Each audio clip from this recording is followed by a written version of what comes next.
future of African military training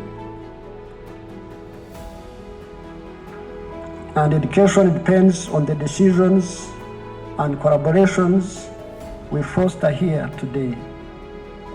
Let us work together to build a future where every African officer is equipped, trained, and ready to serve not just their nation, but the continent as a whole.